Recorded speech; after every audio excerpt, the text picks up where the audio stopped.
Promise I'll be okay. Will you be fine without your Mhm. phone?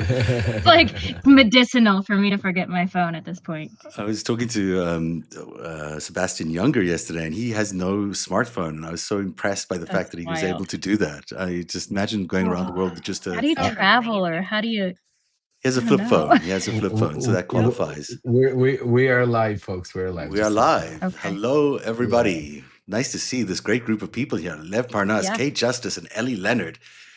Kate, you and I okay. were left out of the party a little while ago, but there was Yeah. a big event on the Joy Reid show here on Substack, where Lev I and did watch Ellie some of were it, yeah. talking about all sorts of things related to Michael Cohen and related to Katie Johnson. So we got to catch up on what happened there. Tell us what went on. What did we Yeah. miss?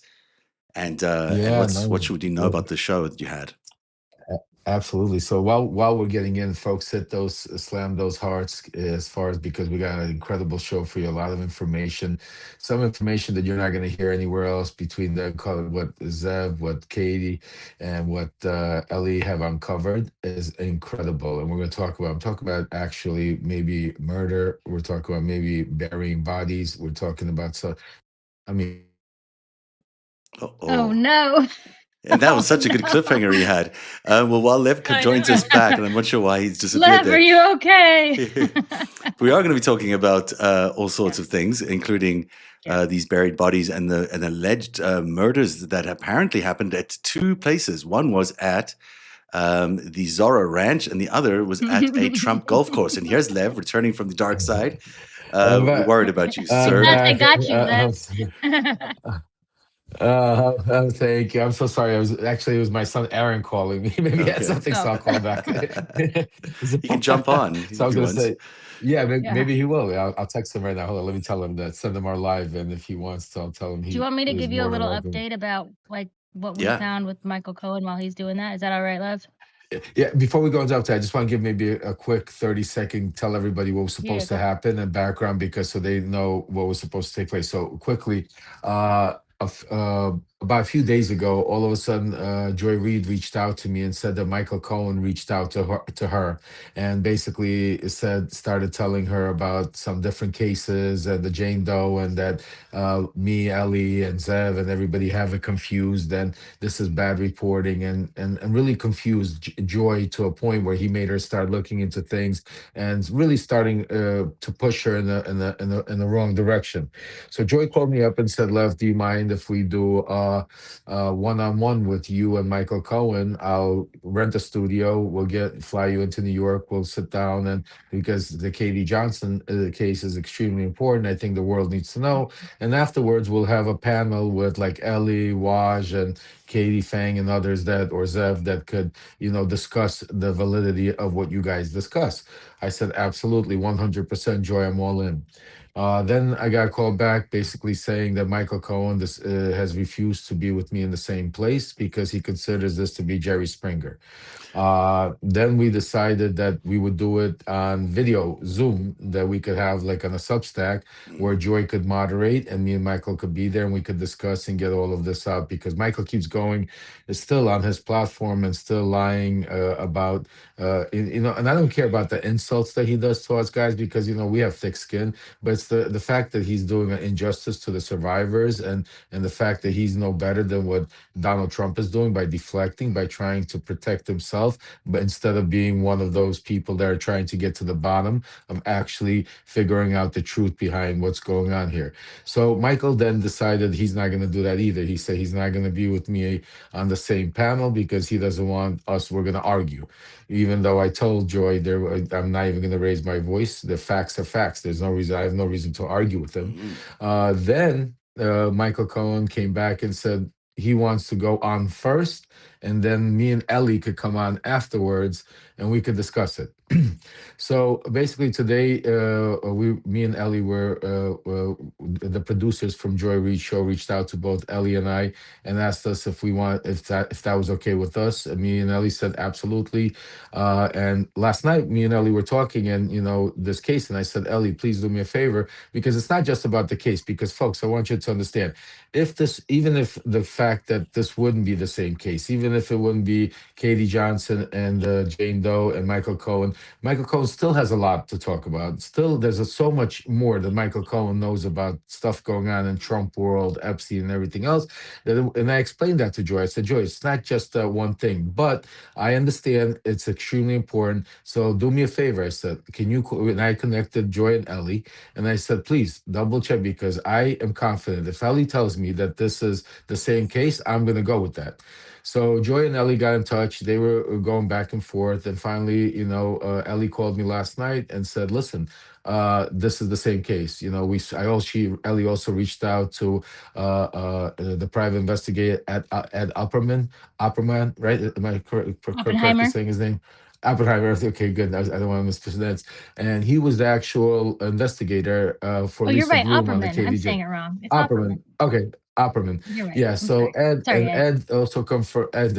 Ed also confirmed to Katie that I mean Hmm. to Ellie that this is the same case. So Ellie told me Right. that last night, and I said, and me and Ellie both confirmed. We said, listen, we should let Joy know so she doesn't get caught off guard and Hmm. Michael doesn't make her look like she doesn't. You know what I'm saying to you? So Ellie today earlier sent Joy all the stuff and told her, listen, this is where we are. This is where it is. And Joy, like a good reporter, she didn't try to do a gotcha moment with Michael. She called him up and said, look, Michael, this is what Ellie, Lev, and this is what they're going to come with, which again, we're being transparent because we're not trying, this is not a show. And we're trying to get to the bottom of the truth. We're trying to get to accountability and we're trying to get to justice. And Michael keeps preaching that he's part of that team. So when Joy told him that, Michael canceled the show. Hmm. Michael said he's not going to go on the show because he obviously realized the gig is up and he's not going to be able to come use Joy Reid and confuse the situation. So at that point, Michael went on his show and continued lying and giving false information, literally. And I want to tell you, and that's the most disturbing part. What I saw Michael do today literally showed me if we did a video of Michael Cohen and Donald Trump and discussing the Epstein files, it's the same exact MO. Hmm. It's basically protecting himself, deflecting from the whole situation, never ever giving any information. And when they get confronted with certain facts, they basically blame others. Everything is a lie. Everything is a lie. And the bottom line, say, see no evil, hear no evil. Those three monkeys. So basically that's where we were. So we went on the show, Yeah. and basically, well, now I could pass it off to Ellie. Ellie, why don't you tell Well, how, because it well, was I was gonna great back up because a we little had, yeah. bit. Oh, go ahead, So Ellie, I back up, had go ahead. been, yeah, I had been writing about something else a couple of weeks ago, and somebody had reached out to me on Signal and said there's this guy named Ed Opperman, and he wants to do, he's working on some similar stuff, and he wants to, talk to you on his podcast. And so I went on his podcast, and in the middle of the podcast, he just happened to mention, like offhand, that he was Katie Johnson's private investigator, and Hmm. I about fell out of my chair because there's very few people that have met Katie Johnson Yeah, that's personally. really Now I interesting. know three. Um, and it was so shocking. I was like, I have questions for you, but I can't think of a single one right now because I wasn't prepared for this. But afterward, the stuff kept going on, and then we started talking to Joy Reid, and she showed me the two different cases, and I was fairly certain that it was the same case because I knew that Katie Johnson had first filed under the name Katie Johnson as a pseudonym, and then I knew she had refiled under the name Jane Doe. But there was questions about dates because she refiled a couple of times based on just getting new legal teams and having to do a better job at filing. There was nothing wrong with the case. She's represented by three different lawyers, so it's a very credible case. So when Michael Cohen came forward and said this is not the Katie Johnson case. This is another case. He said something about a Mary Jane Doe. He said something about an infant. And he said that he went out to the Bronx to look for this woman and that it was a parking lot, that her address did Hmm. not exist. And so when Joy presented me with his second court case, there was something in there about an address not existing, but I took it all to Ed Opperman and I said, is this the same case? Like, I think it's the same case, but you would know if this is the same case. And he said 100% same person, same case, same plaintiff, same complaint. And then I said, is there any truth to this idea of going in the Bronx and there being a parking lot? And he goes, I don't think so. But he goes, I have everybody's address listed in this case. I will go back. I will double check. Sure enough, there's nobody from the Bronx, not a single there's nobody near the Bronx. And so I was just very confused because I don't know where this other case would have come from. There's nothing listed unless it was a phone call that never went anywhere. But like this case that he is now saying he was a part of this second lawsuit, which he's now connecting himself to, is the Katie Johnson case. And her private investigator that she hired and that her legal team hired is verifying that. And so like he would know better than anybody. So now I don't know why Michael Cohen would now be saying he's a part of this case if he's saying it's not Katie Johnson, and trying to pull himself away from that. It's just all getting very confusing, and it feels like it's something that's getting so extravagant that it's falling apart, I guess. Yeah, it does feel like that he is intentionally trying to muddy the waters as much as possible here. It doesn't By the even way, really Zev, matter. Waj is here. I'm Yeah, no, sorry I'm to trying to interrupt you. put him. Oh, Waj there he is is. I here. see him now. Oh, Sorry. okay. Oh, Let's you see? Okay, I'm sorry. Go ahead. let's put Go him in. ahead. Yeah. Hello, Waj. Ooh, that's not Waj. Where's Waj? That's me. How did that happen? I had him here a second ago. Yeah, There we and while there we Zev go. is There's getting Waj. Waj in, while I watched. oh, just hey Waj, just a little add. By the way, you need to get some rest, brother. You're incredible. But just to add a All little of you. bit more context, which was I think what Joy did today, and I want to give Joy a major shout out and give her a lot of credit because it was true journalism. We didn't have a Jerry Springer show. We came and it was No, really we it's spoke about very facts and it diplomatic. was important, very diplomatic, and it wasn't ganging up on Michael Cohen because Michael Cohen's irrelevant except for the fact that he has information. And the few things that I think that we got out of that this panel today is a Ellie with her incredible investigative work was able to validate that those cases are the same. Then we had Katie Fang on there that was also able to, the great Katie Fang that we all love came on and validated what Ellie Mhm, said and validated basically mhm, that yes, these are, from everything she's investigated, that these are the right. same case. But also something else that Paul, what was Paul's last name? Paul Butler, I think, Paul Yeah. Butler, and I hope I'm not mispronouncing his name, but also he's a lawyer, came out and he also validated one other extremely important thing when it comes to Michael Cohen, and that's that Rule 35 letter. Because if you Mhm, remember, one of the things Michael Cohen really makes very light of is the Rule 35 letter, basically saying that it was a no big deal. He was trying to get out of jail and he was just saying it.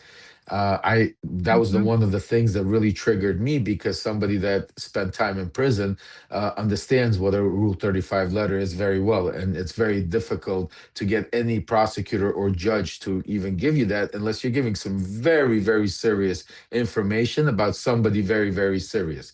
And Michael Cohen kept making light of that, and most people couldn't understand that, and he was conflict. So Paul also confirmed and said to be mhm, able to use for any prosecutor to use the Rule 35, there would have been had to Michael Cohen would have had to have been giving them sufficient information about Epstein and Trump for them to even to consider it. So I right. think there was a lot of About a significant incredible case, he yeah, also said. yeah, Yeah, he said it had to yeah. be about a significant case, and it had to be information that would have made a difference in a significant case, because otherwise Michael Cohen's case was already closed.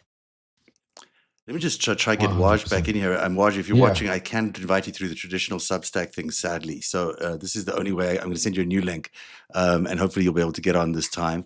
If not, we'll send you even another fresh link. You guys are so interesting to listen to because there is so much confusion around what Michael Cohen is putting out there. But what you're saying about that Rule 35 really is the thing. He knows stuff about Jeffrey Epstein that he is not telling because he was willing to proffer that stuff way back when and corner the president of the United States in order to get a lighter sentence, in order to get that to get that Rule 35 lighter sentence. This is something he obviously did because that's in the records. And he can't hide from it. So talking about Katie Johnson is fine, and we have to talk about her, and she's an important figure here. But that isn't the only thing that we're saying about Michael Cohen.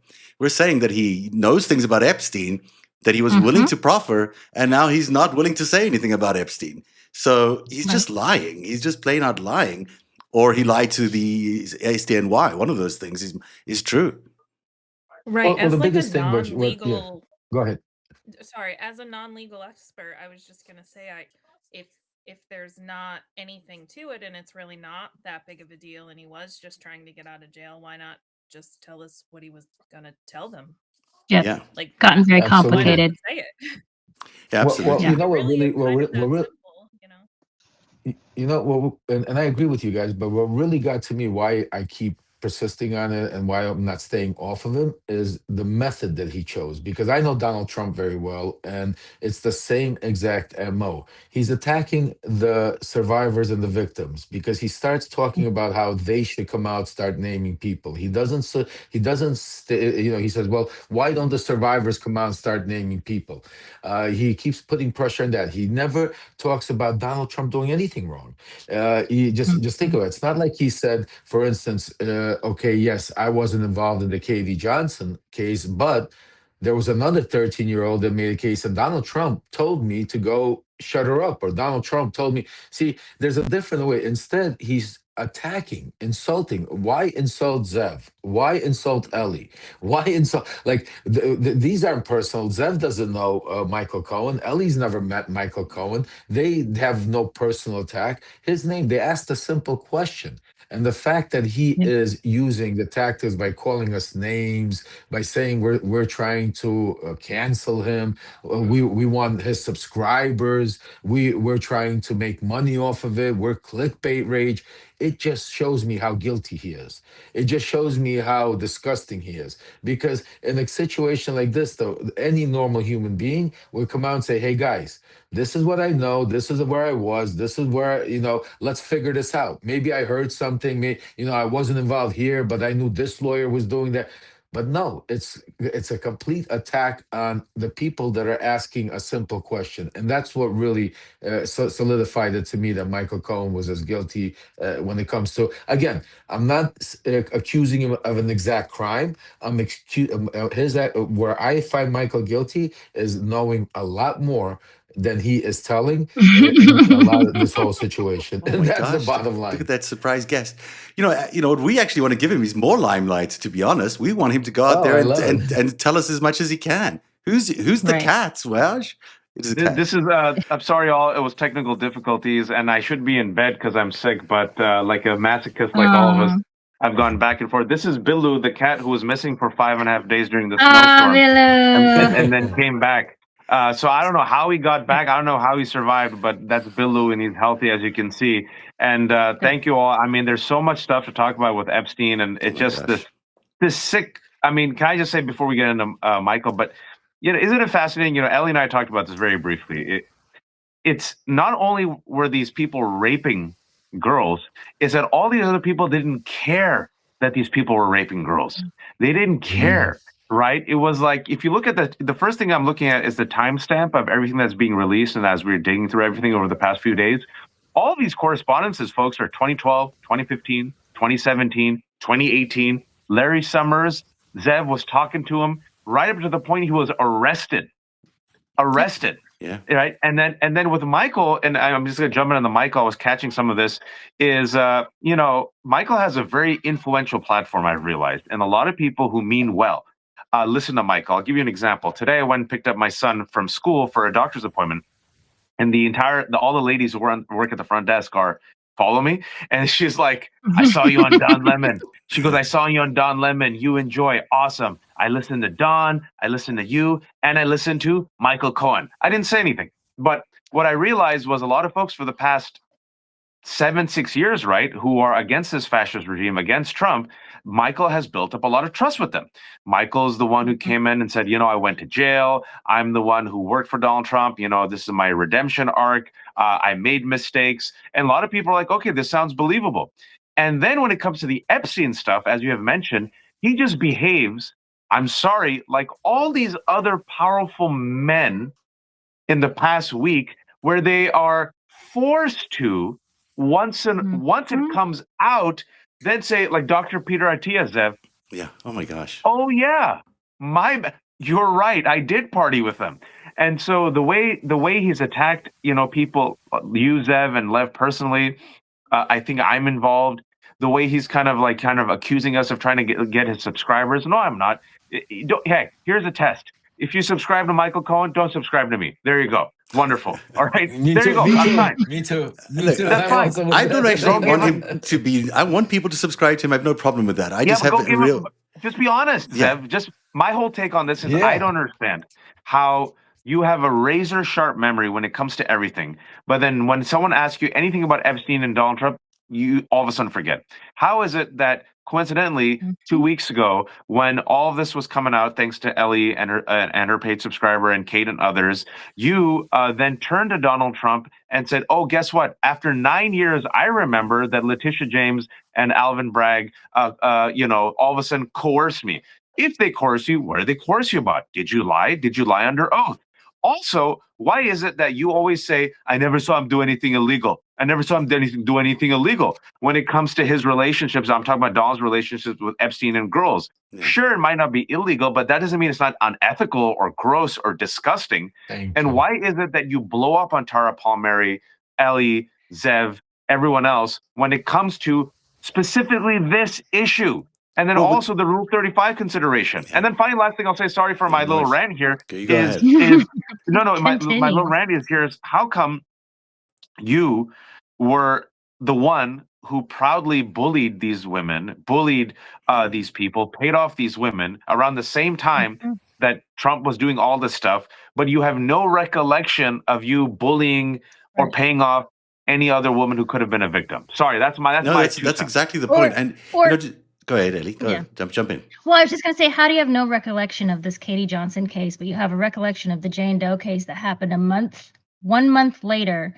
That was the same case that was brought the same way. How do you have a full recollection of that and say that, oh yeah, I was involved with that one, but I have no idea who Katie Johnson is, never heard of her, don't have anything to do with it? Like, they were the same case, it was the same person, he was accused of the same thing, and yet he's like, I never even heard of that. I don't even know what that. I mean, the first time we met him, he was saying he never heard the name Epstein the entire time he worked for Yeah, Donald I Trump. mean, that's what his first that's where I reaction was. started with him. And that's just Yeah. obviously crap. I mean, look, when I looked at today's evidence that came out today in the Epstein files and discovering how close Donald Trump and Jeffrey Epstein really were with these sex parties. I mean, so you've got Katie Johnson there at 13 years old in 1994, getting raped at a supposed sex party by Donald Trump and Jeffrey Epstein, 1994. And beaten. And beaten, and this is one of several incidents that gets worse, right? She gets progressively worse. She gets there was oral sex, I think, the first time. Then there's at one point he raped her, and she wanted him to wear a condom, and he refused, and ultimately He chained her to the bed. Yeah, and then she threw money on the bed and just get an abortion. I think not in those kinds of words either. And so in the same year, now we found out in today's, looking through the files today, that there was another sex party at Trump's golf course, the Rancho, what's it called? Rancho Verde golf course. I'm not getting the name wrong. I'll get it right in a second. But that Ghislaine and Jeffrey were hosting at Donald Trump's golf course. And then there are two separate, and this is news tonight, there are two separate reports to the FBI inside those FBI documents that say that Robin Leach of Lifestyles of the Rich and Famous raped one of these young girls there and got so kinky, got so rough that the girl died and that she's buried there on that golf course. Two separate accounts of the same thing. One's a girl, one's a woman, one's a man, calling into the FBI over separate years. One was in 21, one is in 25.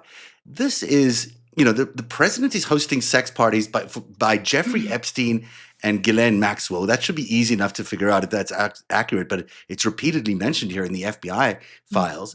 And then Robin Leach is twice mentioned as being a murderer, really, of one of these people that he's having rough sex with.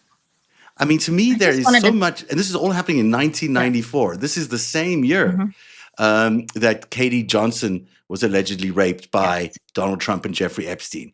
Now, that's a lot of smoke. That is not just a little bit of smoke. You've got multiple reports, different complainants. And then there was all this other stuff in those other complaints that were FBI received about other people being buried behind the 19th hole, using, again, different words that I'm using. But it's in all of that context, it's kind of stunning when you think the president of the United States is associated with multiple attempted rapes and potentially murder. all the way back to 1994. I was just gonna say that, Well, like, go it's ahead. okay. Thank you. Just that we're getting this, and this is shocking, and we're surprised by a lot of this. But the FBI has had this for decades. They Mhm. have had this for Sick, decades. There has never been any cadaver dogs on the 19th hole, and sick. you know, Epstein's MO was he liked wayfish girls. He liked girls that looked younger, that were thinner, that were less strong, that felt weak, that looked childlike. And when you think of someone like Ehud Barak, who's out on the island and his thing was to choke girls until they passed out, the likelihood of somebody not coming to because someone took it too far, especially at Zorro, which that's been described at Zorro, that is a place that he liked to visit. You Yeah. know, that is not unlikely. It's not like they were going to call the EMT to come out there and revive a girl from an Eastern European country that came in with no name. They would just deal with it. And they found an ambulance, an uncertified ambulance on the island. I mean, there's all sorts of weird things, but the likelihood of a girl being choked is not, I mean, It's always that such rough happened. That sex was even, too. All yeah, their descriptions are so rough. I mean, there's yeah, just always so yeah. much They were pain, and the violent. descriptions of it's Yeah, not just sex; it's violent, yeah. It was orgies. power. It's just very disturbing Sick, to read and Mhm. to hear. And sick. Can does I anyone? Yeah, just go ahead, add Kate. Yeah. to that? And I just want to say I had made this comment earlier today that as far as as far as it being an FBI tip versus an email versus, just how true something might be, I had Mhm. made the comment that that is that is the fault of the DOJ. Mhm. So they have put us in a position where we have millions of files with no context to go through because they refuse to do the job to begin with. So, aside from the victims, anybody who has a problem with anything that's coming out of this, they need to take it up. Well, victims are trying to take it up with the DOJ, but the rest of them, the people who are named in these files and even just the tips, because I know tips aren't Mhm. necessarily something that panned out, but for it to be in the files that are released says something to me. Yeah, I It's think not though they just have been some vetted to random some tip. extent, right? They had these lawyers look Exactly. through Like all Well, these well, things, or so they well, well, they you say. know, gleaned something. what, But it's the fault of the DOJ. If they did not want us speculating like this, they should have done the job and they should have just named the people to begin but with they and want not you. turned this into what they did. But that's the whole point, Kate. They want us guessing and justing. They don't want clarity. They're trying to throw a Mhm. lot. It's like throw a lot of shit at the wall and see what sticks. Yeah. This is their whole mo. They're trying to confuse, distract. Just for the simple fact, the fact that they released naked pictures and names of survivors, Yes. that wasn't an accident. That was on purpose. That's more intimidation. That's more suffering. That's more pain. Just think about the fact. What pisses me off more than anything, and I don't know what if you guys tell me your opinion, and there are emails in there, sick perverted emails where they're talking about 9-year-old girls and all kinds of shit like that, and Mm. the DOJ blacked out the name of the The person email sending the sender. email. Right. Yeah. So like give me one reason for that. Like so what I say, and before Right. I go, I just want to say that, and this is why I always say, and this is why it's so important with this crew, and I know them well. I've been around them more than most people. Is don't listen to what they say, watch what they do. And that's very important because they go out there and say a lot of things, but watch exactly what's taking place and who are. So yeah, they're giving you names. We're seeing all this craziness, but think about what's being blacked out. Think Mhm. about how more Mhm. disrupt the other 3 million files are that they don't want to give us. Think about like how more powerful or how more connected, because it's not even the power of the people they're protecting. Some of those emails they're protecting because these are where it's like a jigsaw puzzle. It's like another Mhm. piece to the puzzle that will connect That's right. a certain time and place and certain thing. So that's why they're like in that. It could be the same person. It could be that one person. You're like, oh shit, it was him. He was there because you have great Yeah. people like Yusef, Zell, what I'm saying, Ellie and Kate. They're digging into this and are connecting the dots. But Can it's I all done on Can I purpose. just No, but could I say go something ahead. about go that ahead. real Go Go ahead. ahead. No, Well, you I just guys wanted to go. say I'll something go about that after. real quick because Aaron and I talked offline. I know he had found that pile of, young girls' headshots and their full driver's licenses and like birth certificates. Like, clearly unredacted. It was their entire life story, short of maybe their social security numbers. Like, and it was what, 30 pages of young girls ages 14 I to even 17. found that. Yes, right. And then he contacted the DOJ missed it, but like, they've been telling us this whole time the reason why we weren't getting the files is because they were working so hard to redact the survivors. Now you post an email online and people go, hold on, why is the email sender redacted? Because that is all the redactions. All the redactions are the people sending the emails and receiving the emails. They have nothing to do with the survivors. And now we have these leaked versions of unredacted files from the DOJ that are really scary, because while independent journalists are being targeted, as we saw this week, now they are sending out unredacted versions of the entire files that include abuse and include children in compromising positions. And people have 3.5 million documents they have downloaded to their Dropbox, and they don't know if that's in there or not. And so if you end up with an unredacted version of the files, you can be prosecuted for that. And that's a target. That's on purpose, because there's no place for those files to be coming from except the DOJ. They cannot be leaked from anywhere else. And so that is very intentional, that they want people, ironically, not the people who perpetrated these things, but the people who are investigating these things. They want them to be caught with raw material that they're not supposed to have. Yeah, I've also heard rumors about viruses being embedded in there, which we can't verify, but there's still, a lot of things that they're doing that are wrong. Waj, before you jump in, I just want to play one little clip. This is 2010. This is Jeffrey Epstein under deposition here. This is what he had to say. Have you ever had a personal relationship with Donald Trump? What do you mean by personal relationships? Have you socialized with him? Yes, sir. Yes? Yes, sir. Have you ever socialized with Donald Trump in the presence of females under the age of 18?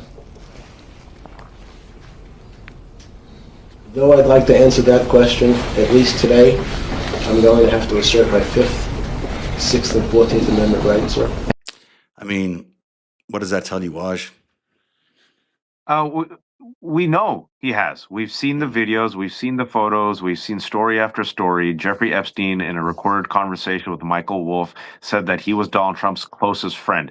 We also have from the Epstein files, you saw the email where he said, I've known a lot of terrible people. Nobody is worse than Donald, the president of the United States of America.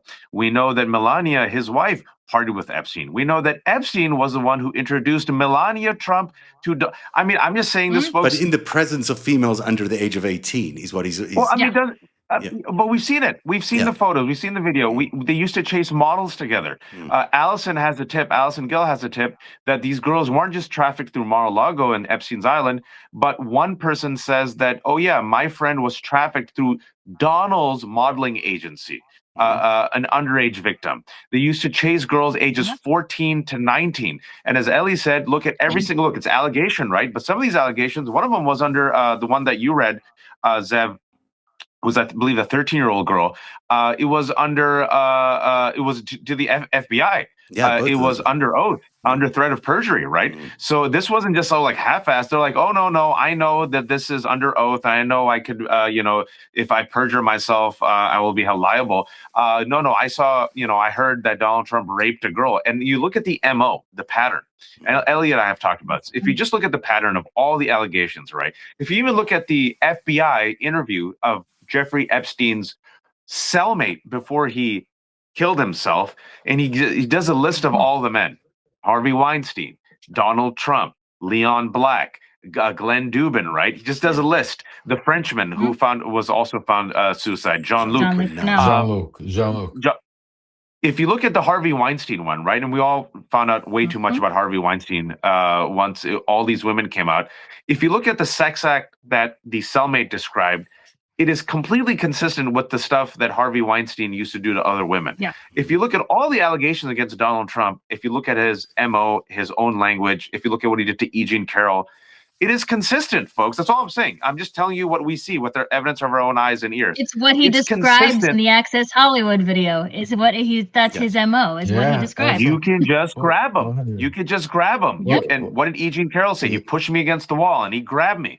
woman after woman after woman. And then, as Zev, to your point, what's even more disturbing in what we got is not just allegations of rape, which is terrible, pedophilia, assault. He also threatens the girls with violence, threatens their family members with violence. And then I saw the same document that you saw where Ghislaine and Epstein are talking casually about like a torture snuff film. And they're also talking about like girls potentially being buried somewhere. So it goes beyond just rape, which is bad enough, trafficking, cover up, but potentially murder. And then again, I think Lev, you said something that I'm trying to tell people, right? You know, what we saw with what we've seen is not just the tip of the iceberg, right? Suppose you're building a puzzle, folks, and you're building a puzzle, and you have a lot of blank spot, but you're like, I think that's a nose. I think that's a toe. And then this adds more pieces to the puzzle. We're like, oh shit, this is not a 1,000-piece puzzle. This is 100,000-piece puzzle. And there's a nose and a toe and another country and a financial institution and a billionaire. And what you're looking at is a constellation, a cabal, if you will, of some of the world's wealthiest, most powerful people, institutions, financial institutions, secret intelligence agencies, countries, and the node of it is Epstein. That's the node. And the fact that Todd Blanche said on Sunday, this is the last that we'll ever get, and the fact then he went 2 days ago on Fox and told Laura Ingraham, partying with billionaires isn't a crime.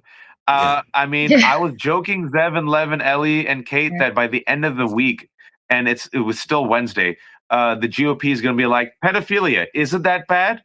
I mean, I think we're getting now there. they're I think they're defining already. what pedophilia is. They're like, it's under a certain age is pedophilia, but over the age of like 12 or 13 is technically a different term. I got that. Some guy in Florida got on my Twitter today and said, that's not pedophilia. It has a different term. And it's like, are you justifying 13-year-olds? Because that's what it sounds like. I mean, Megyn Kelly said it last month. Barely legal. Megyn Kelly.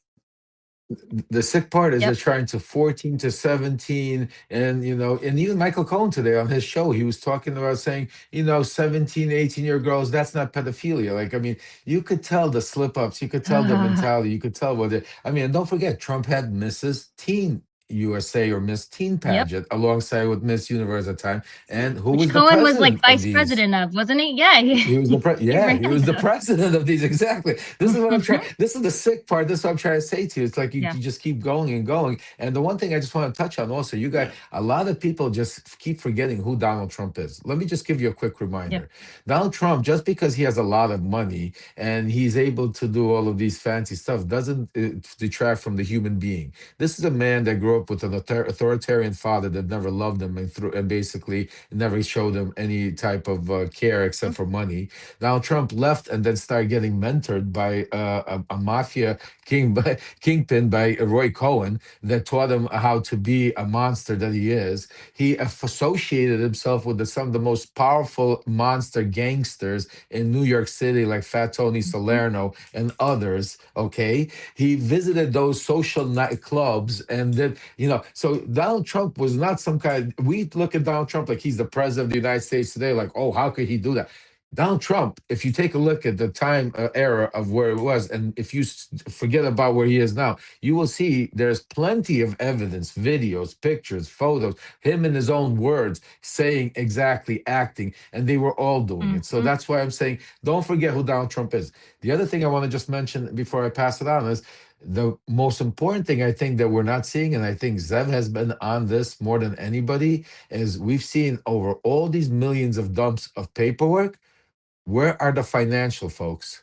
Where's the financial paperwork? Where is the money trail? Where's the wire transfer between Russia and the Epstein that we're hearing there were billions right before his? Where's all of that? Where the 2008? We're not seeing any of that. It's so important again, because we're seeing bits and pieces. Go ahead, Ian. Yeah, but I mean, we know the other thing that keeps coming up as well, and I will go back to some of the other salacious tapes as well. But the connection to Russia is so evident throughout these entire dump of files. It's really hard to avoid that this is a Russian operation, maybe with not even maybe with Israeli intelligence services attached to it somehow. But this was a quite a sophisticated, organized, not quite, a very sophisticated, organized criminal operation that was attacking America. So Jeffrey Epstein is not just some crazy guy and, who happens to be best friends with Donald Trump and they're just going wild and, people might die here and there at their sex parties. No, this is an intentional corruption of our system. This is intended to corrupt our leaders, intended to corrupt our politics. It's intended to, crash our economies time and time again so they can extract all this money out of the system. This is not some small time little operation. This is a very big Russian-based, Russian-led operation in order to really hurt America. And, Masha Drakova. Yeah, Masha Drakova. I was just going to say that name. Who keeps coming up time and time again. Head of the Putin youth. I read another... Yeah, because, okay, just jump... I'm sorry to interrupt you. I just had to jump in there. Go for it, we were just Ellie. talking about this. So Masha Drakova is like the head of Putin's version of the Hitler Youth. She is his child bride, for lack of a better term. There's a movie about her called Putin's Kiss because she kissed him in public and it was all over the newspapers. She became Epstein's PR person and worked for Epstein. She then introduces Epstein to Nellie Bowles, who works for the New York Times. Who is Nellie Bowles? She is the wife of Barry Weiss, who is now editor-in-chief Barry of Weiss. CQ. Oh, there you go. It didn't take And very long that to get is there. the chain. Sorry, I just had to put that all out. I didn't know that. That's really interesting. That's Barry Weiss connection. Really, and also, it gets even worse because Masha Drakova through Epstein was then connected to Thiel and the Brodergark network, right. and furthermore, Peter we have an FBI. This is in the Epstein files that came out. You have a confidential source that believes that Drakova was sent by Russia to steal U.S. tech secrets. Oh yeah, for sure she was. That's why she set up a venture firm. She set up a venture firm, which Thiel was invested in, Epstein was invested in, and Putin clearly got invested in. They were there to steal all this information. Sorry, Kate, go ahead. What was that, Kate? I had found some emails. I don't remember if it was Brock's or if it was the Epstein files, but I was going through both of them, and it was contracts between at least Barack and Epstein and Russia to help facilitate investments by or investments in Western technology, or this is the everything that they were. I'll have to find them. Valar, I think was the name of it. I think this had to do with was the Wexner gave Barack $2 million in order to invest in this thing called carbon. Long story, but ultimately that was an 8,200. That was definitely part of it. Yeah, yes. And there was more to it because it was very specifically like a consulting contract. Right, and there was the Ergo as well. Specifically what you're talking about. Yeah. That was what they were consulting. So I'll have to find it and share it. I mean, the things people have to realize is, you had a whole bunch of Russian people with lots of money show up in Israel in the, after the end of the Soviet Union. A lot of them declared themselves Israeli or said they were Jewish, so they got their Israeli passport. Some of them may have been, some of them were not. But they, brought a lot of money with them, thanks to Vladimir Putin, because they landed up being oligarchs. And suddenly in Israel, you had this burgeoning population of Russian immigrants, many of whom were very wealthy. And, that people was like in the 70s. Yeah. Semyon Mogilevich is one of them. Lev Parnas, another one of those. There's a lot of people who made their home Israel, and they were really still operating on Russia's behalf, and they really corrupted Israeli politics, and that's how we landed up with Bibi Netanyahu, and then they brought the same thing over here. Deb, did you see the racism? That racist email? No. Have you guys heard that racist email between Masha and? I got it. Oh, this is because the racism please. is also key. Masha Drakova email. This is from December 2017. I'm reading you exactly the email. I'm not making this up. Masha to Epstein. I found criteria to find smart people. The more Jew you are, the smarter you are. You said you're 98% Jew? You're very smart. My ex-boss is 78% Jew. He is super smart, less smart than you are. I have a close friend, business partner, who's 99.3% Jew. He's crazily smart. We take all Jewish people. Sources can be done through relatives. Ask them to do a 23andMe test. Do event for everyone who's 98% Jew. Also, all of them are not religious. Do you think it makes sense, right? Exact verbatim quote email between Masha and Epstein. Wow. That is Wow. I swear to you, unbelievable. you just gave me PTSD, remembering doing business in Russia and the Soviet Union, and it would be just like the wording, like, they would hate Jews, but to use them as their accountants and their businessmen to make money, to watch their money, but the racism, you're correct, and it's not just Jews, Mhm. it's everybody, black, brown. Russia is Yeah. very, very, the Soviet Union when it comes to that. Wow, that was some crazy stuff. Epstein sends a Um, lot of racist emails. He What said what is something that? A Is about lot. that water. white nationalism? Is it Jewish nationalism? Is that what is going on there that is, driving all of this? Because it is true that a lot Yeah. of these oligarchs are Jewish, and a lot of Epstein clearly was Jewish. There's a lot of Jews involved in this, and it's certainly not every well, Jew that's involved, but there are some uh, Jews that are involved in this. Well, Mhm. yeah. Well, I'll tell you another little secret. So in the '70s, a lot of organized crime that needed to get out of Russia, but were not Jewish, but were trying to leave. Literally, in Israel, we're getting 40, 50-year-old men were getting circumcised to be able to try to prove that they're Jewish, getting fake paperwork, and interwound themselves. And there's a huge, and you're right.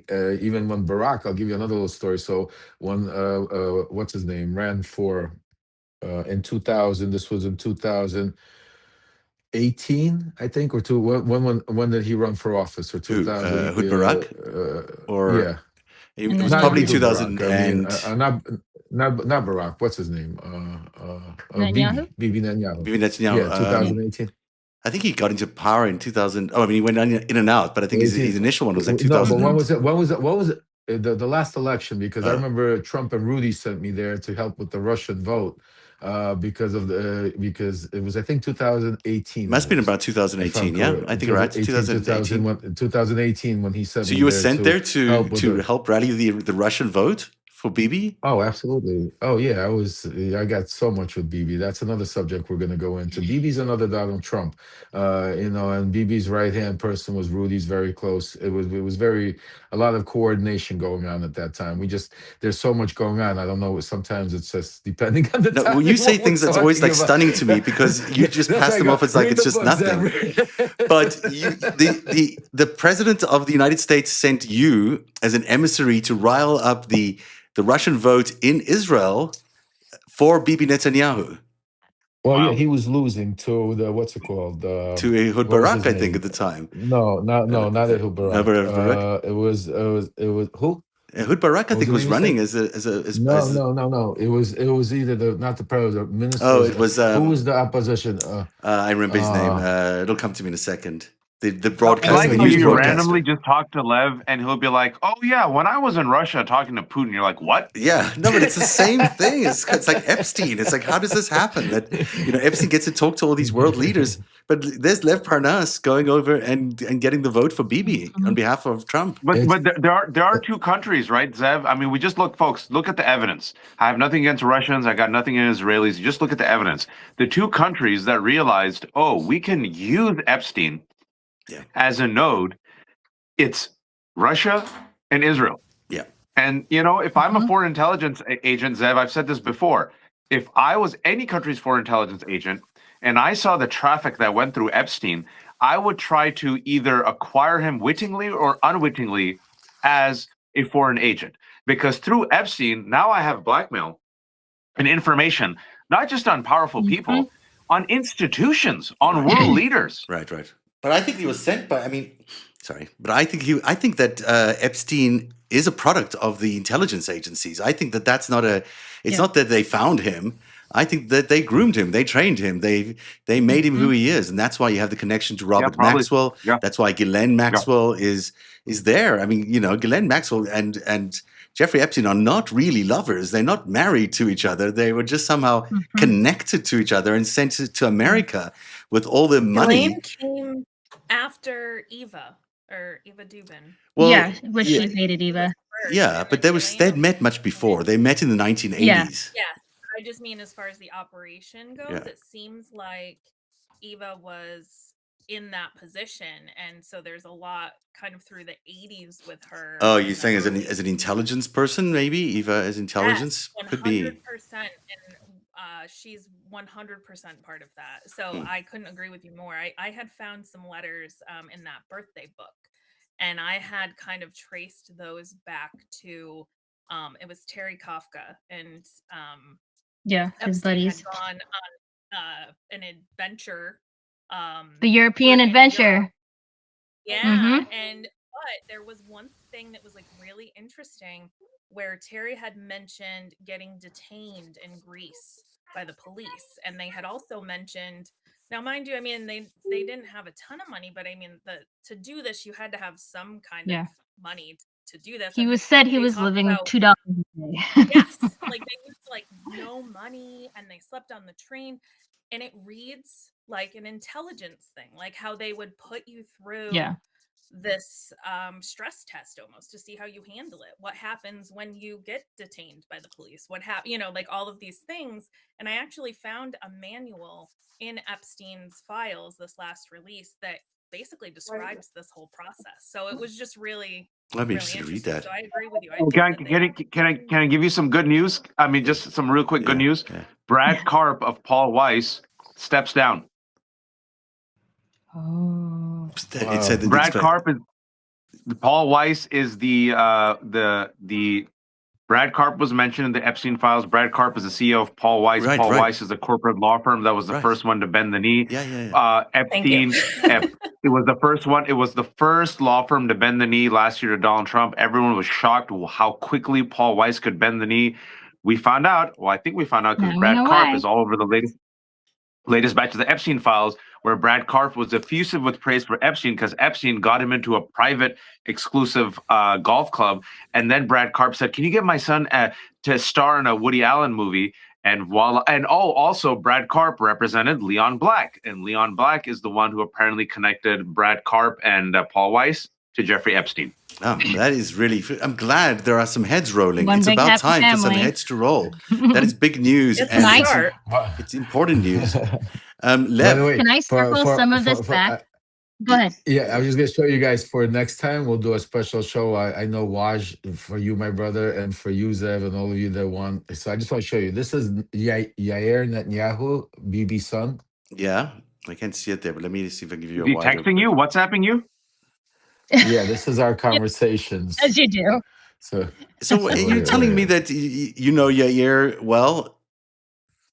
how Get what him do you on. think? Take a look. Bring him Well, on. I take a can't look. see it there because of the weird way the screen is Okay, structured. okay. But I believe you that you're talking to Yair Netanyahu there, who's the heir You apparent, see and his that's wow. And Yair is You've had a very close strange to life, man. Now, are you intelligence, Lev? Are you intelligent? Like, where does intelligence meet organized crime? Where does it all meet? No, I am curious because this is where it all connects, right? I mean, it's a little spycraft, it's a little mafia, it's a little everything. What is it? It's a combination. It's power, and that's what I keep talking about. Power, it controls, and the whole thing that we're seeing right now play out, that's never been played out before. All of this we're seeing happens every day in Eastern Europe and all of these countries in Middle East, where you don't have a clear constitution. You don't have. That's why everybody wants to be like America. So we're not used to watching all of this, but this type of stuff goes on in all of these countries, all over the place, all over the world. Now you're seeing Donald Trump bring it here. And that's why everybody's like in shock and saying, oh, we got the mob involved. We got corruption. We got, dictatorship. We got all of that. But that's a typical life in Russia, a typical life in a lot of these Eastern European countries, a typical life in the Middle East, where you could bribe the officials to get out and do whatever you want or get things done.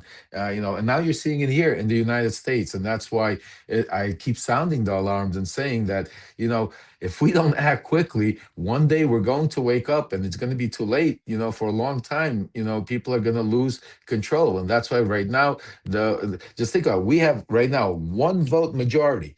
A one vote majority. I mean, if we can't somehow overcome that one vote majority, if there's some kind of democratic leadership doesn't step up to somehow figure out how we could, right now, with a one vote minority, I'm sorry, not majority, minority, could be able to figure out how to take control of the House before the midterms and start at least pausing some of this craziness, I promise you, he will, because at a totally separate subject, what we just spoke about in Joy, and I broke some news there.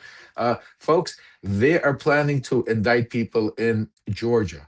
They're planning to use, Georgia as a place and then go into, when he says 15 states, let me explain to you what's going on. And this is important. I'm sorry, I'm shifting No, a it's little fine. bit here, Shift. but it's very important. So when he comes out on on the podcast, Bongino says, I want to federalize 15 states. He understands he can't go just do it. There's a constitution, the Republicans, everybody will go haywire. So the plan is, about 6 months ago, he put together a group led by Tulsi Gabbard.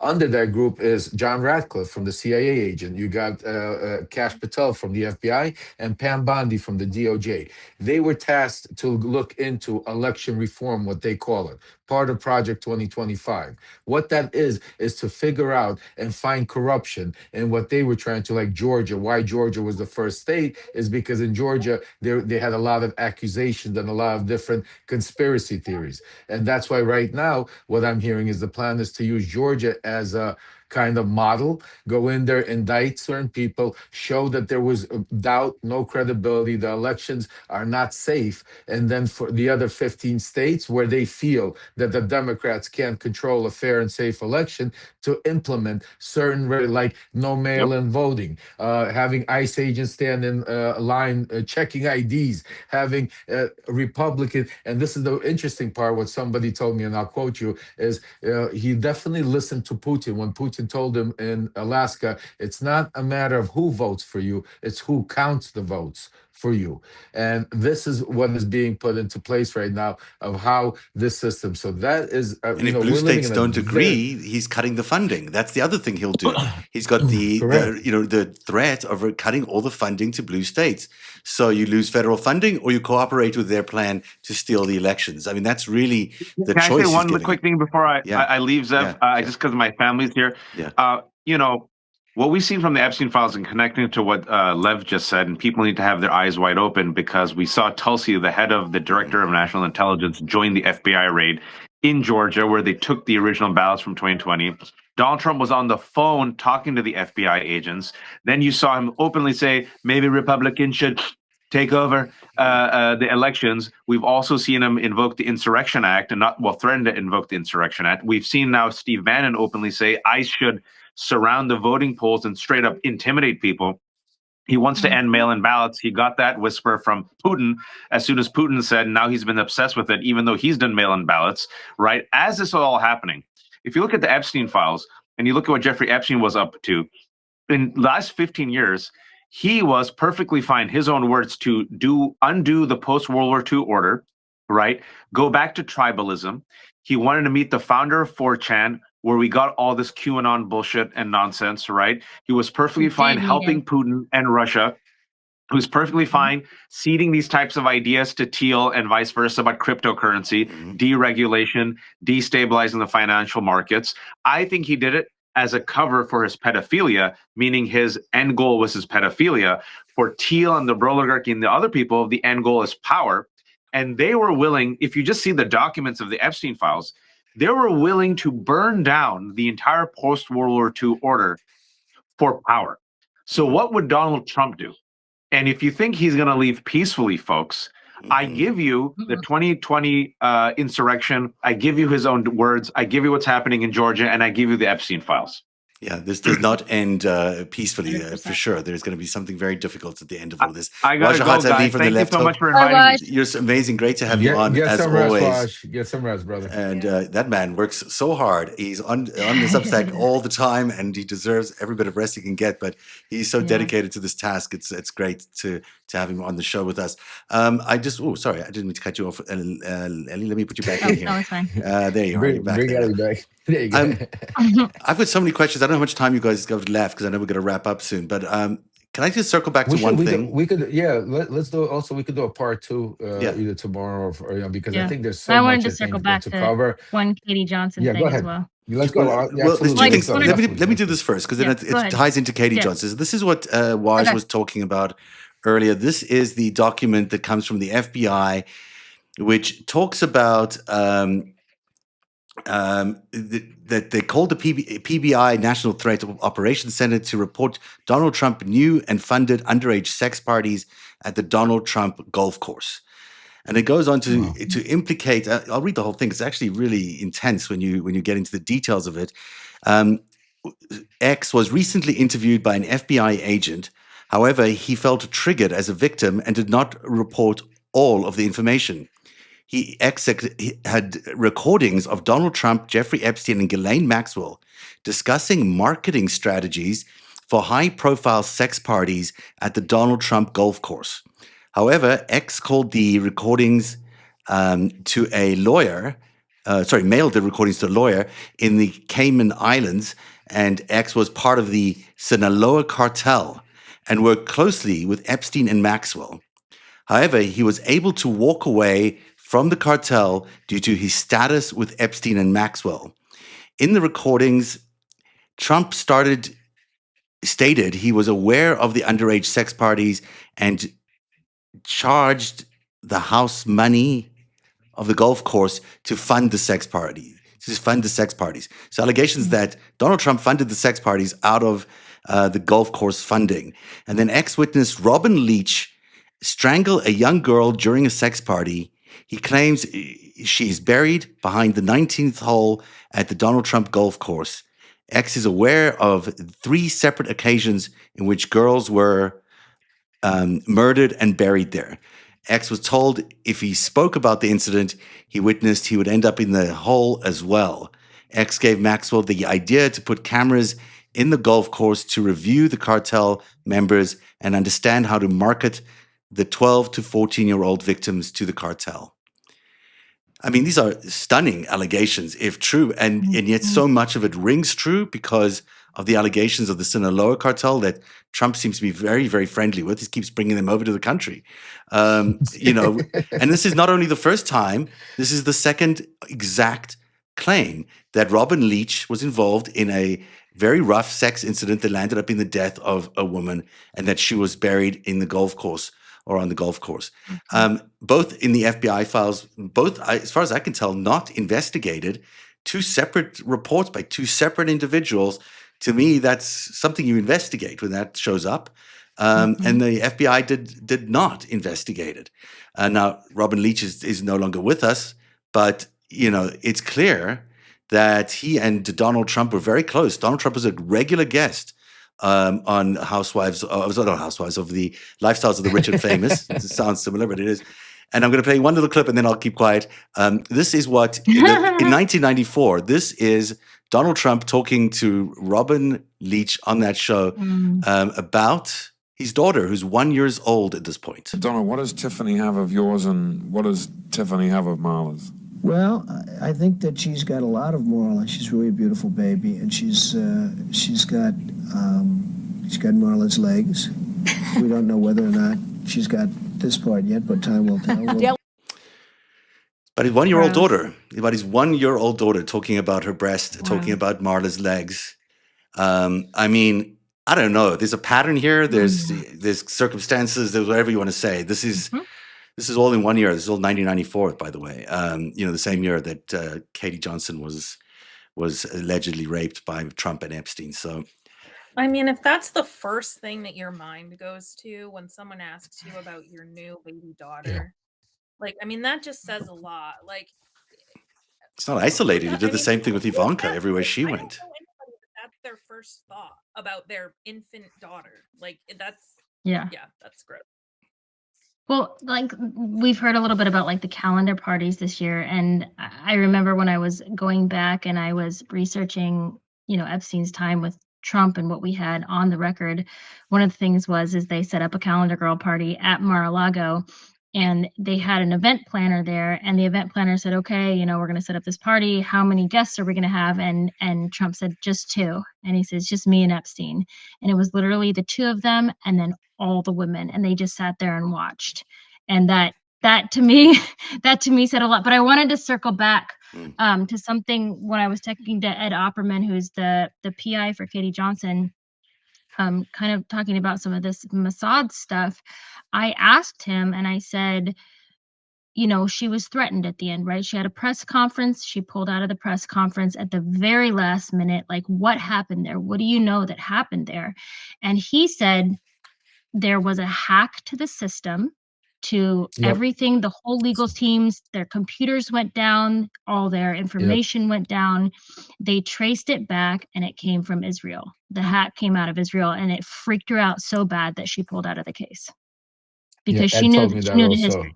She knew the history. Yeah. Yeah. Wow, Yeah, that's I spoke to. yeah. I could confirm that. Ed confirmed that to me Yeah. also. We spoke about that, and he said that one of the biggest thing that is that wow. the day when she was supposed to go, when we saw Mhm. earlier, when she was to the press conference, all their computers, everything got shut down. They got hit really hard, and she got really scared. That was one of the Yeah, reasons. because Correct. they could trace it back, and it traced back to This was Israel. just as the elections were about to happen in 2016 that elected 4 Donald Trump, because days. Katie Yep. Johnson would have derailed 4 that days. Yeah. election completely. So if you're Mhm. asking if Israel was interfering in our elections, and if Russia was interfering in That's a our big one. elections during that one, then you got the answers right there. And By the way, around the same time, my entire studio started burning. My microphone started burning Wow. one day around that same period of time. So it's not, It you know, started burning? my Like it microphone caught on. started smoking, like literally started smoking, and I couldn't, and I had to like figure out what it was. And they said that someone hacked your computer and had overheated it to the point that it made it could have started a whole fire. That's So wild. I mean, I it's honestly, it's like, when I'm not. sitting here researching, I will like wave at my camera because I'm like, I know that, like, I can't imagine that they Oh, haven't like hacked me at they this they point. they must So be watching us all very carefully, I'm sure. But it's Yeah. that's the world we're that's in. so scary, though. Yep. That's Well, really listen, if interesting they could, information, Ellie. listen, yeah, Yep. and just think of it, if they could use AI technology to trace how people are going to vote in the future, how people are, where they think to prosecute people. They're used it on the generals, looking to see who was pro-Trump. I mean, absolutely. And like I said, it's me and Ali talk about it, and it is what it is. But they are, they're not using. Just think about warrants and procedural.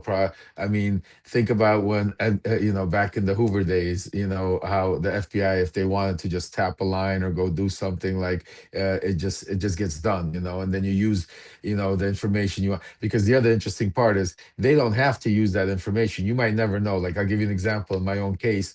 They used secret stuff, like, that they never could show me, because it was an NSA voice technology overseas type Yeah. of shit that was all blacked out.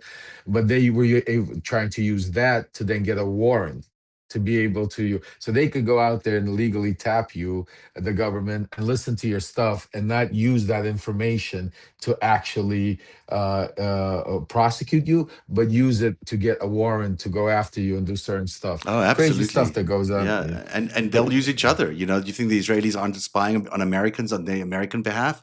Of course they are, and so the Russians. This is what they're doing. I want everybody who's watching to really subscribe to the three people in front of you: Lev Parnas, Kate Justice, and Ellie Leonard, for their incredible work that they're doing, and Wajahad Ali as well, who's done amazing. You guys are amazing, and it's great to have people to share this with, because it's such a process, and also the viewers at home who are part of this great crowdsourcing effort. Every single day now, I get tips from the people who are viewers of these broadcasts on Substack Live, or part of our communities. It is so great to have all that support, because there's so much to dig through, and it's fantastic. So I want to give each of you an You're doing a great opportunity to sell yourselves as best as you can. Let's start with you, Ellie. Oh, me? Okay. Hi, I'm Ellie. You can find me on The Panicked Writer on Substack. I'm at Red Pencil Script everywhere else. I'm going to go, I think, transcribe some coded journals after this. I think that's my next That's a good step. one. That is a really good one. Yeah. I'll tell you why in a second as well afterwards. Okay. I have Kate. Okay. So everyone should just please follow and subscribe to Ellie. Kate Justice. Thank you. Yeah, so mostly you can find me here on Substack, and then also on Threads, and it is just the Kate Justice on Threads. And yeah, that's where I am. And you did some great work on Zorro. We never even got to it today. Yeah, but I didn't sell myself very much. Sorry. I'm going to sell you a little bit better, because you helped identify that no one had really raided Zorro. By the way, there was a raid in Zorro now, I found out, in 2019.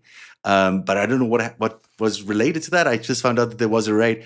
It happened at the same time as these other allegations that we covered earlier on with Dean on the 5-stack, and it's on the narrative as well. But I don't want to digress us there. But there's more on Zara that's still to come out. And Lev, do you want to tell everyone about why everyone was in the loop, your great merch and your great T-shirts, and also the plan you're working up on how to get all of this, get more attention out of Congress? Thank you, Zev. I appreciate it. So first of all, I want to definitely shout out to Ellie, Kate, Zev, Waj for all the great work they do, because I'm not an investigator, I'm not a journalist, and I'm just a loud voice that's somebody that's been part of this group and knows how to deal with them to help get this truth out and make sure that we could do it. And without these people here, without this independent journalism team, without, I consider that my team, our team, that we are going to make change. And as I promised all of you guys, this is a year where we're done talking, we're going to go to action. So first steps first is we have a petition out there. We have over 15,000 signature, folks. We need more. We need you to go out there, spread it far and wide. We've added names to it. It's a petition to go out there and get these people subpoenaed in Congress right now while we're fighting to get more Epstein files released, while we're going through more of the shocking stuff. In the meantime, write these dates down, February 11th and 12th. February 11th is a very important day, is because that day, Pam Bondi is going to be testifying in front of Congress about the Epstein files. We are working behind the scenes with certain Congress people to be able to get a front row seat with certain Epstein survivors, to be able to have Pam Bondi look us in the face every single time there's a question mentioned there. We're also working with this team right here. You see it, these 3 individuals and some others behind the scenes that are working besides trying to get this information, but they are also tirelessly helping me put together, I'm just going to deliver it, but they're the ones putting together this a package. That's what you keep saying, Lev, but you know, we were just helping. I'm putting the pressure on you. Yeah, it's like, wait a second, what did this become our job? This is we will help. We're helping, but you know, this is your show. But we're gonna put together a package that's gonna be more than they've come up with, and we're gonna connect the dots. What we're doing here, what we're coming to you, and because the one thing I want to just tell you, because of my knowledge being so close inside of this world of politics of Congress, I'm going to tell you, a lot of these Congress people don't have the wherewithal, don't have the time, don't have the manpower that we have to go through all of these records and be able to go deal with it. So the one thing I think that we could make a big difference is if what we do, what we're talking about, and we put this down and we chew it up and bring it to them, a glossary like A, Z, connect the dots, like we're connecting to you. I think you're going to see a lot more Congress people and coming out and talking about the crazy corruption that is going and all the stuff that's going in the Epstein files. So it's just another way to help. It doesn't mean any one of these things, but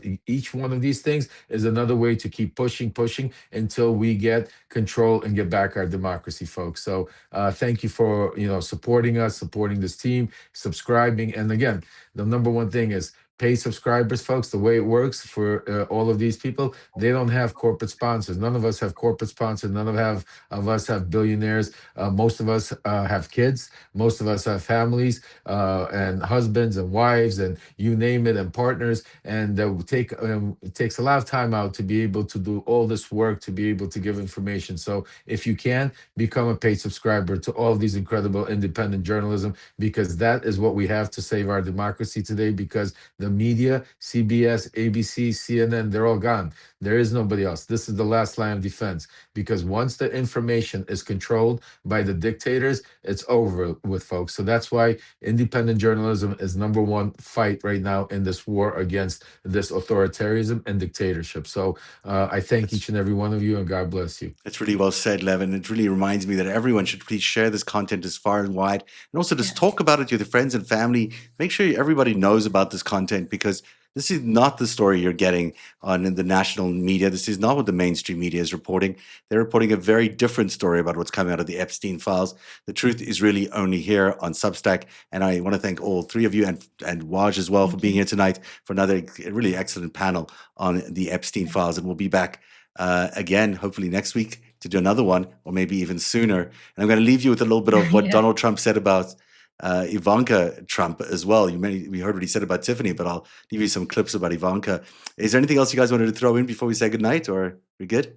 I just think everybody should subscribe to you, Zev. I don't think we mentioned that yet. Yes. I'll take it. I'll take that. Definitely. Always happy to have people subscribe.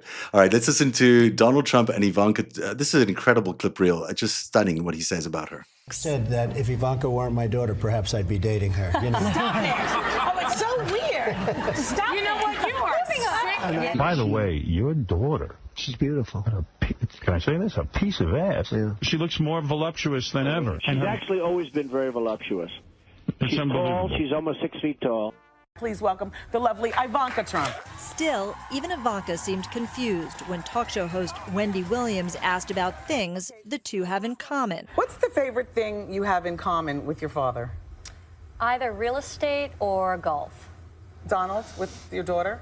Well, I was going to say sex, but I can't relate that. If I weren't happily married and, her father. My daughter, Ivanka. Yeah. She's 6 feet tall. She's got the best body. Yeah, she's hot.